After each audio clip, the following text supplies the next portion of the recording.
నమస్కారం ఫ్రెండ్స్, మన తెలంగాణ కళారత్నాలు యూట్యూబ్ ఛానల్కి స్వాగతం సుస్వాగతం.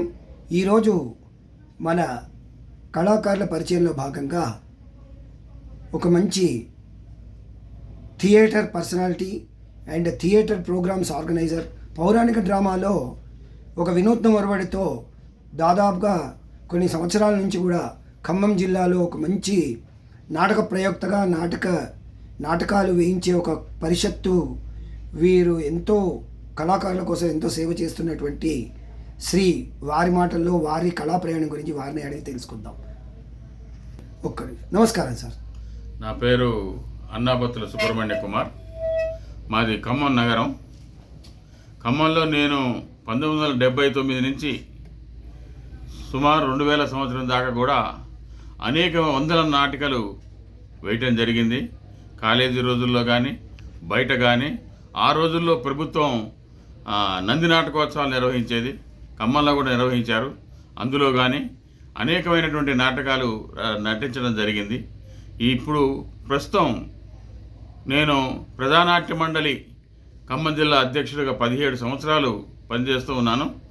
నెల వెన్నెల అని చెప్పి మన తెలుగు రాష్ట్రాల్లో ఎక్కడా లేని విధంగా ప్రతి నెల ఒక సాంస్కృతిక కార్యక్రమం ఖమ్మం భక్తరాధాంశ కళాక్షేత్రంలో ప్రతి నెల 3వ ఆదివారం రోజున ఉభయ తెలుగు రాష్ట్రాల్లో ఉన్నటువంటి మంచి నాటికలు, సందేశాత్మక నాటకాలని మేము ఖమ్మంలో ప్రదర్శించడం జరుగుతూ ఉంది. దీనికి భాషా సాంస్కృతిక శాఖ తెలంగాణ ప్రభుత్వం కూడా 2015 నుంచి ప్రతి సంవత్సరం కూడా మాకు సహకరించడం జరుగుతూ ఉంది. ఇన్ని సంవత్సరాల కాలంలో ఒక కరోనా కాలంలో తప్ప మిగతా కాలం అంతా ఇప్పటి వరకు కూడా కంటిన్యూ అవుతూ ఉంది.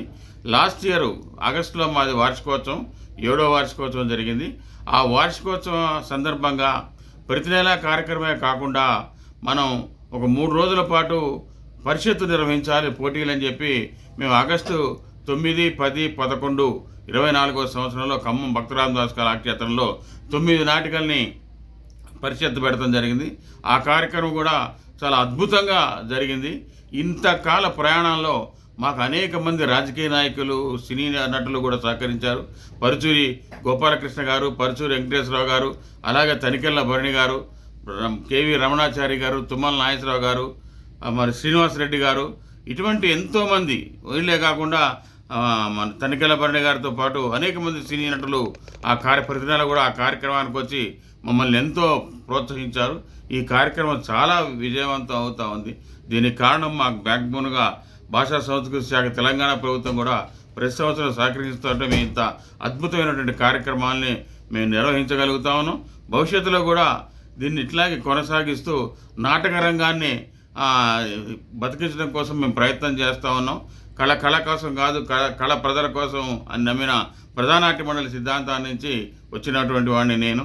ఈరోజు అభ్యుదయ సాంస్కృతిక కదమ్ము అని చెప్పి అమరజీవి అన్నాబత్తుల రవీంద్రనాథ్ కళా సంస్కృతి సంస్థ, ఆ సంస్థ తరఫున 2015 నుంచి నిర్వహిస్తూ ఉన్నాం.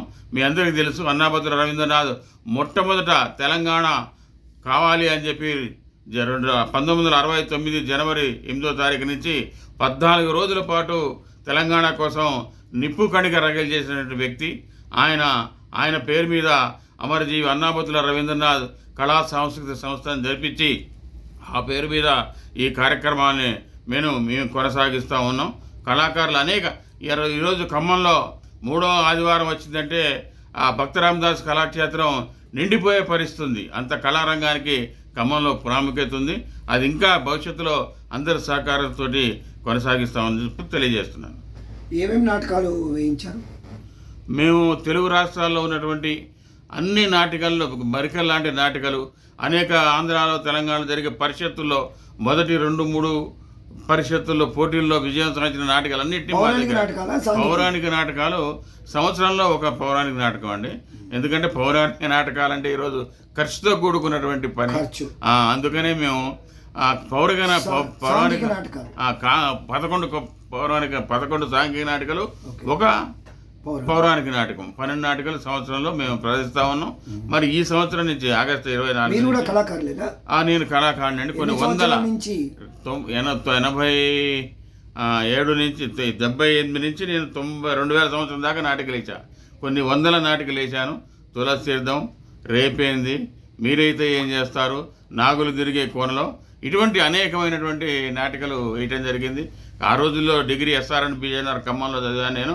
అక్కడ కూడా నాటికల్లో పోటీలు జరిగాయి ఆ రోజుల్లో, గవర్నమెంట్ మన ప్రభుత్వ కళాశాలలో.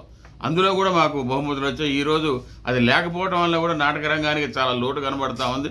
గతంలో లాగా కాలేజీల్లో నాటక పోటీలు పెట్టినట్టయితే ఇంకా నాటక రంగాన్ని ప్రోత్సహించినట్టుగా, ఇంకా యూత్కి ఇప్పుడు నాటక రంగం అనగానే జనరల్గా ఏంటంటే సీనియర్ సిటిజన్స్ ఎక్కువ దానికి కనెక్ట్ అవుతూ ఉన్నారు. అట్లా కాకుండా నాటక రంగం బతకాలంటే ఖచ్చితంగా యూత్కి కనెక్ట్ కావాలి. అది యువజనులు ఎక్కువగా, స్టూడెంట్స్ ఎక్కువగా నాటకాన్ని చూడాలి. మేము కూడా ఖమ్మంలో ఏం చేస్తున్నాం అంటే మా కలెక్టర్ గారు సహకరిస్తూ ఆయన కూడా మా ప్రోగ్రాంకి వచ్చి ఖమ్మం జిల్లా కలెక్టర్ గారు మీ గౌతమ్ గారు గతంలో చేశారు. వారు వచ్చి ఇట్లా కాదు, నేను మీరు లెటర్ పెట్టండి, నాకు నేను ఒక సర్క్యులర్ జారీ చేస్తాను. మన ఖమ్మం జిల్లాలో ఉన్నటువంటి అన్ని కాలేజీల నుంచి నెలకొక కాలేజీ నుంచి వచ్చి మీ నాటకాన్ని చూస్తే దానివల్ల ఉపయోగం ఉంటుంది, యూత్కి అది కనెక్ట్ అవుతుంది, యూత్ కనెక్ట్ అయితేనే నాటక రంగం బతుకుద్దని చెప్పాడు ఆయన. దాని ప్రకారం ఇప్పుడు కూడా ప్రతి నెల కూడా యూత్ను ఎక్కువ అటెండ్ అయ్యేటట్టుగా మేము ఆ టైపుగా ప్రోత్సాహం చేస్తున్నాం. మీరు ఎవరి దగ్గర ఏమైనా శిష్యరికం చేశారా? నేను శిష్యరకం అంటే పన్నాల మధుసూదన్ రెడ్డి గారు అని చెప్పని ఖమ్మంలో మంచి నటుడు ఉండే ఆయన దగ్గర ఆయనే నాకు నాటక రంగం ఆయన ద్వారా నేను నేర్చుకున్నాను. ఓకే. మీరు అంటే ఇంత సీనియర్ కళాకారులు కదా, మీరు ఎవరైనా ట్రైనింగ్ ఇచ్చారా? మీరు ఇచ్చాను. నేను అనేక నాటకాలకు దర్శకత్వం కూడా వహించాను నేను. ఓకే. ఏమేమి నాటకాలండి మర్చిపోరా? నేను దర్శకత్వం వహించిన రేపేంది ఒకటి, యవంచే జనించి ఒకటి, ఇటువంటి నాటకాలకు కొత్త నాటకాలు ఏమైనా రాయించారా, రాసారా? కొత్త నాటకాలకు ఎక్కువగా మా ఖమ్మం జిల్లాలో దేవేంద్ర గారని ఆయనకి రచనలో నంది అవార్డు కూడా వచ్చింది. ఆయన నాటకాలు ఆయనతో రాయించి నేను దర్శకత్వం వహిస్తున్నాను. మీరు ఓకే. మీరు ఎక్కడెక్కడ ఏ రాష్ట్రాల్లో, మన ఇతర రాష్ట్రాల్లో, మన రాష్ట్రంలో ఎక్కడెక్కడ చేశారు? ఆంధ్రాలో ఆ రోజుల్లో కాలేజీ ఇంటర్ కాలేజీ కాంపిటీషన్స్ ఉండే, కావలిలో చేసాం, తిరుపతిలో చేసాం, హైదరాబాద్లో చేసాం. వేరే ఏమైనా దేశాలకు? లేదండి, లేదు. ఓకే. ఇప్పుడు ఈ నాటక సమాజాలు కానీ, నాటకాలు కానీ ఇప్పుడు ఎలా ఉందంటారు జీవనోపాధి? చాలా ఇబ్బందికరంగానే ఉందని చెప్పొచ్చు. ఒక విధంగా చెప్పాలంటే ఇవాళ సినిమా రంగం కానీ, టీవీ రంగం కానీ దానికి మాతృగా నాటక రంగమే. అంతే కదా, గర్భగుడి నాటక రంగం నుంచి వచ్చినాయి ఇవన్నీ. కానీ ఇప్పుడు వచ్చే సినిమా ఇవాళ ప్రజలు కూడా వాళ్ళ ఆలోచన మార్చుకోవాలి. వాళ్ళ సినిమా పోతే కుటుంబ సినిమా పోతే 1000 రూపాయలు తక్కువ కనిపరిస్తుంది. మేము నాటకం వేసి ఫ్రీగా కూర్చోబెట్టి చూడండి కూడా కొందరు కష్టమయ్యే పరిస్థితి. అది మార్పు రావాలి. అయితే నాటక రంగంలో కూడా మార్పు రావాలి, కొత్త ప్రయోగాలు జరగాలి. ఇవాళ నాటక రంగం ఇక్కడే కాదు, ఇవాళ మనకంటే బెంగాల్లో బాగుంది, తమిళనాడులో బాగుంది, కర్ణాటకలో బాగుంది, ఇతర దేశాల్లో తెలుసుకుంటే అమెరికా లాంటి దేశాల్లో కూడా ఒకే నాటకం రోజులు ముందు టికెట్ బుక్ చేసుకుని చూసే పరిస్థితి ఉంది. అంటే కొత్త వరవడి, నాటక రంగంలో కొత్త వరవడి రావాలి, కొత్త టెక్నిక్స్ రావాలి. కానీ అది మన దగ్గర కొంత లోటుగానే ఉందని చెప్పాలి. అవి మీ అనుభవంతో ఎందుకు లోటుగా ఉందనిపిస్తుంది? లోటు కంటే కొద్ది ప్రయోగాలు జరగట్లేదు దాని మీద. ఒక చిన్న చూపు వచ్చింది నాటక రంగం అంటే. సినిమా రంగం ఎప్పుడైతే బాగా డెవలప్ అయిందో నాటక రంగం అంటే ఒక చిన్న చూపు వచ్చింది, కుదేలైపోతుంది. ఇంకా మీ అనుభవం ఏమైనా ఉంటే చెప్పండి మా ప్రేక్షకులకు.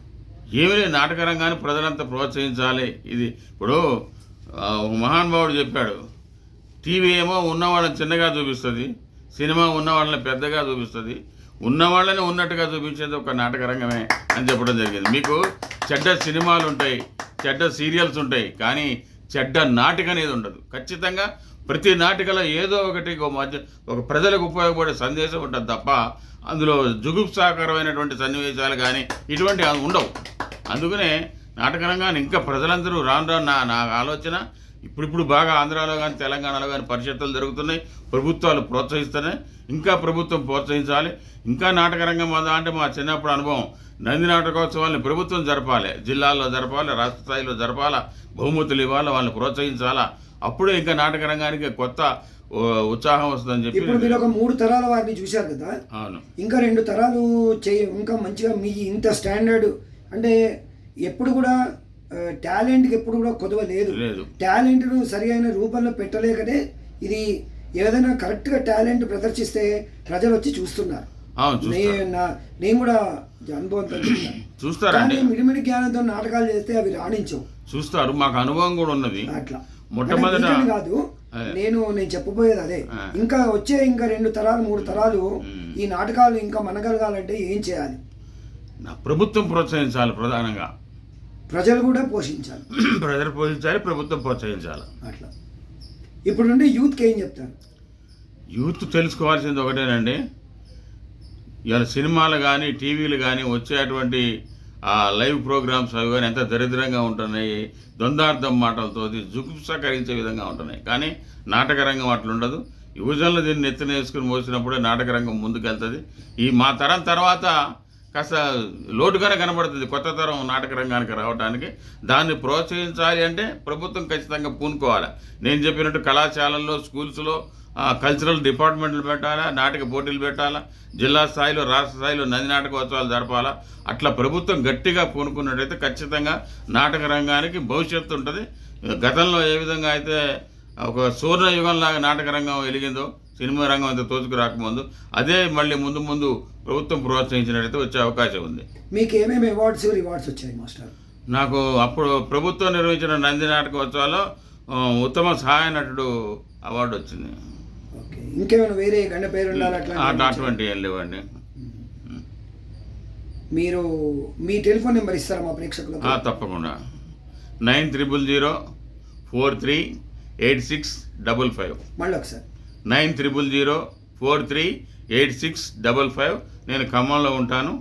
ఒకటి నెల వెన్నెల మేము మొదట్లో ప్రారంభించినప్పుడు 2015లో థియేటర్ నింపడం కోసం చాలా కష్టపడేవాళ్ళం. వాళ్ళకి ఫోన్లు చేసి, వీళ్ళకి ఫోన్లు చేసి, ఫ్లెక్సీలు కట్టి. కానీ ఈరోజు ఖమ్మంలో ఈ 9-10 సంవత్సరాల జర్నీలో ఒక నాటక రంగం అనేది నెల వెళ్ళంటే ఒక బ్రాండ్ అయిపోయింది. అక్కడ నెల వెళ్ళ జరుగుతుంది అంటే థియేటర్ ఫుల్ అయిపోయే పరిస్థితి ఇలా కనబడతా ఉంది. అదే మాకు ఉత్సాహాన్ని ఇస్తుంది. రెండోది, ఖమ్మంలో మనం దీన్ని ఆర్థికంగా మమ్మల్ని పోషించే వాళ్ళు కూడా ఉన్నారు. అదొకటి, ప్రభుత్వం ప్రోత్సాహం ఒకటి, ప్రజల సహకారం ఒకటి. మీ కష్టం కూడా ఉంది కదా? ఉన్నది, కష్టం ఉన్నది. నాతో పాటు అనేక మంది పనిచేస్తూ ఉన్నారు. మీకు ఒక టీం ఉంది కదా? మీకు ఒక టీం ఉందండి. మొత్తం 9 మంది టీంతో ఈ కార్యక్రమం నడుస్తుంది. మీరేమైనా ఇంకా ఇతర సంస్థలు ఏమైనా ఉన్నాయా మీకు? ఉన్నాయండి. ఇప్పుడు మాకు నెల వెన్నెలకి నిర్వహించేది అన్నాబత్తుల రవీంద్రనాథ్ కళా సాంస్కృతిక సంస్థ. దీనికి కళా పరిషత్ సహకరిస్తుంది, ప్రజానాట్య మండలి సహకరిస్తుంది. ఈ 3 సంస్థ గొప్ప విషయం ఏంటంటే, ఒకే సంస్థలో ఇన్ని సంవత్సరాలు కొనసాగటమే ఈ రోజుల్లో మనస్పర్ధలు చిన్నగా వస్తుంటాయి. కానీ మాకు కళా పరిషత్తు, ప్రజానాట్య మండలి, అన్నాబత్తుల ఈ 3 సంస్థలు 2015 నుంచి ఇప్పటిదాకా ఏ అరమరికలు లేకుండా అద్భుతంగా కార్యక్రమాలు నిర్వహిస్తున్నాం. అది మాలో ఉన్న గొప్పతనం. 3 సంవత్సరాలు కలిపి పనిచేయటం.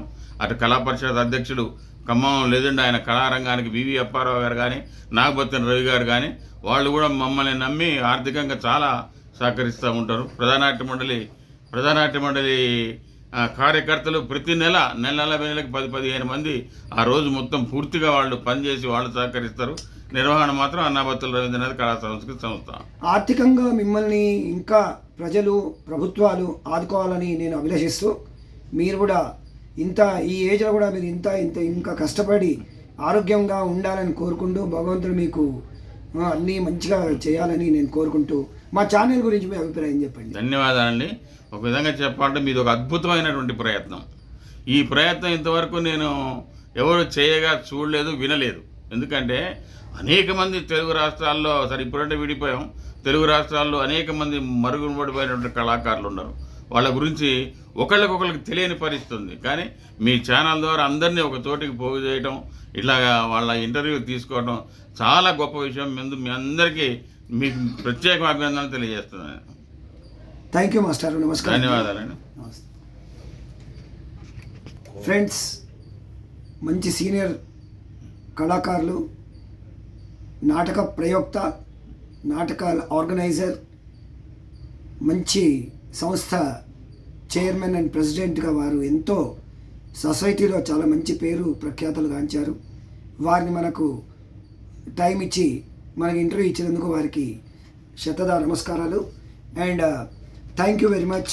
You are signing lovely Raghunandan. Thank you.